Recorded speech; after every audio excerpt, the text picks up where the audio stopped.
Po zgjidhim tani këtu shtrim.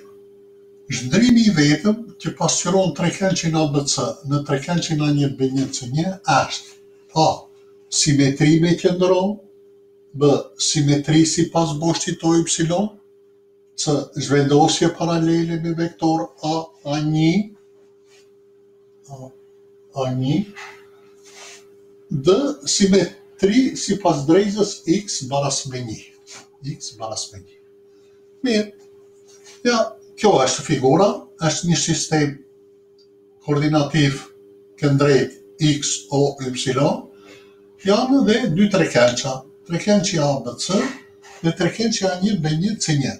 Trekëndçi A1 B1 C1 është simetrik I trekëndçit ABC. Tani, ne do të gjejmë se pse sipas kujt është simetrik ky. Është sipas origjinës, është sipas boshtit OY, apo këtyre të tjerave që kërkohen aty.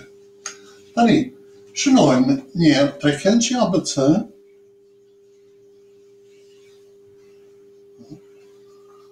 zhndrohet, ja pa shtojmë kështu, zhndrohet në trekëndçin A1 B1 C1. Ja të vëmë edhe këto shenjë, ky është trekëndçi ABC, zhndrohet në trekëndçin A1 B1 C1. Ose ndryshe thuhet që shëmbëllimi I trekëndçit ABC është trekëndçi A1 B1 C1. Tani, kjo do të thotë që pika A zhndrohet tek A1-shi. Pika B zhndrohet tek B1-shi, edhe pika C zhndrohet tek C1-shi. E një figura, pra trekëndçi ABC zhndrohet në trekëndçi A1 B1 C1. Tani I marrim me radhë.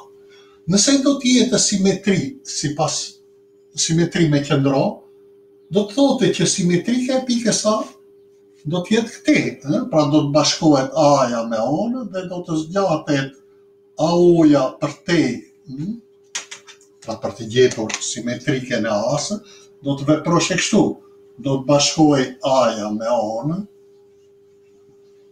edhe do të zgjatej AO-ja përtej O-së deri në një segment A1, I tillë që O1-shi të ishi barabartë me A-n. Mirë po, ne nuk e kemi kështu, po të vëmë re, A1-shi nuk e kemi këtej, por e kemi këtej. Pra, simetri me qëndro, kjo nuk qeka.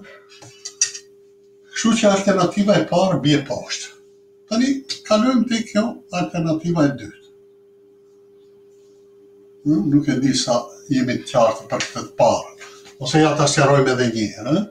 Nëse ke një pikë A këtu, për shembull.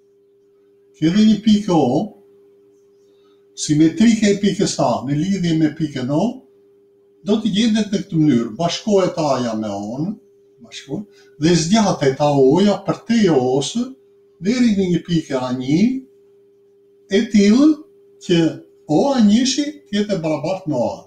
Ne nuk e kemi kështu, se po ta kishim kështu, pika A1 do të ishte këtej. Kështu që ajo alternativë tha bie. Shojmë tani simetrike sipas OY-it.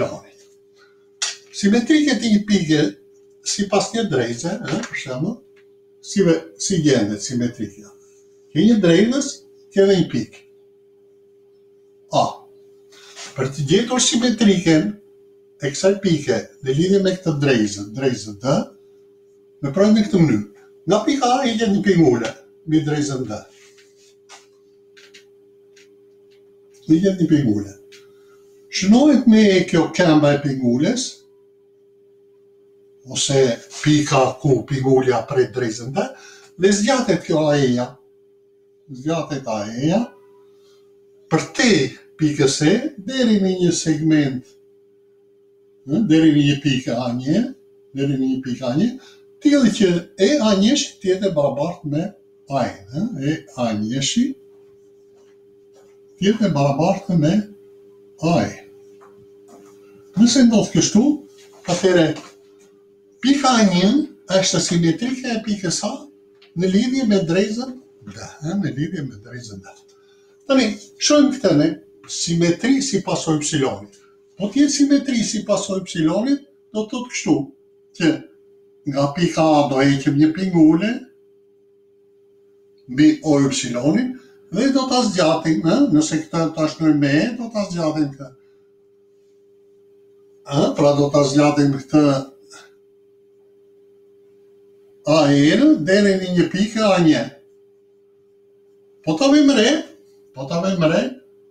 A1 nuk na përputhet me këta, pra edhe kjo bie poshtë, do me thënë, simetrike e pikës A, si pas OY-it është kjo pika këtu, është A1, jo kjo. Kështu që dhe kjo bie poshtë. Kalojmë ne kjo, zhvendosje paralele me vektor AA1. Zhvendosje paralele me vektor AA1 do të thotë kështu. A-ja, si pas vektorit A1 të shkojë tek A1. Kjo ndodh, A-ja, si pas këtij vektori shkon tek A1. Po të shikojmë B-in, B-ja, po të bashkojmë B-in me B1, vjet re që ky vektori B1 nuk është i barabartë me vektorin A1. Pra ti të ishte i zhvendosje paralele duhet që dhe vektori B1 të ishte i barabartë me A1. Dhe vektori CC1 të ishte i barabartë me A1. Kjo nuk ndodh, kështu që dhe zhvendosje paralele me vektor A1, kjo nuk është. Tani mbetet të jetë kjo e fundit, megjithatë ne do ta provojmë dhe këtë. Së pari ndërtojmë drejzën x baras me 1. Drejza x baras me 1 do të thotë që këtu te njëshi duhet të heqim një pingule me boshin o x. Atëherë kjo është drejza që e ka ekuacionin x baras me 1. Po të vëmë re tash, të gjitha këto pika janë simetrike, A1 është simetrike A-së në lidhje me këtë drejzë. Pse? Se po të ishte një pingule këtu edhe ta zgjasësh, këto dyja janë të barabarta. Po kështu, po të ishte nga pika B një pingule me këtë drejzën x baras me 1, edhe ta zgjasësh këti, vere që kjo B meta quajmë për shembull, është e barabartë me këtë me B1. E njëjta gjë edhe për këtë, po bashkosh këtë, heqësh këtu ta shnosh me n, duket që kjo C-ja e barabartë me n C1 nga figurë. Atëherë mbetet që kjo zhvendosje, pra zhvendosja që çon trekelçin A, B, C tek trekelçi A1, B1, C1, ka një simetri sipas drejtës x baras me 1. E qarkojmë. Alternativën D. Kaq pra dhe për këtë ushtrim.